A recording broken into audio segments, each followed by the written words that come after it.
আসসালামু আলাইকুম বন্ধুরা, সবাই কেমন আছেন? আশা করি সবাই ভালো আছেন। আলহামদুলিল্লাহ, আমিও ভালো আছি।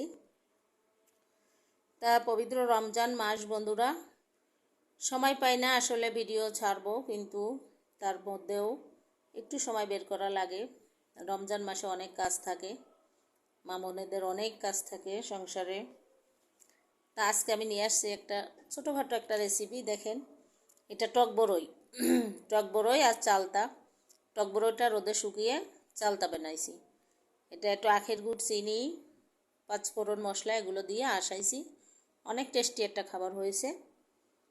তা এটা ছেলেমেয়েরা খায় ভালো। অবশ্যই ছেলেমেয়ের জন্যই বানানো এটা।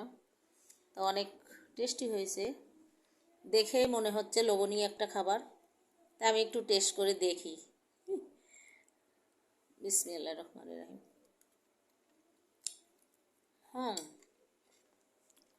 অনেক স্বাদ হয়েছে, টক ঝাল মিষ্টি, অনেক একটা টেস্টি খাবার। আচার, এটা আশা করি সবাই পছন্দ করে আচার। আর যেহেতু এটা দেশি বড়ই, টক মিষ্টি, টক বড়ই, আর এখন টক ঝাল মিষ্টি দিয়ে আচারটা তৈরি করেছি। তা রেসিপিটা শেয়ার করলাম বন্ধু আপনাদের সাথে। ভালো লাগলে অবশ্যই কমেন্টে জানাবেন। আজ এই পর্যন্ত, সবাই ভালো থাকেন, সুস্থ থাকেন। আল্লাহ হাফেজ।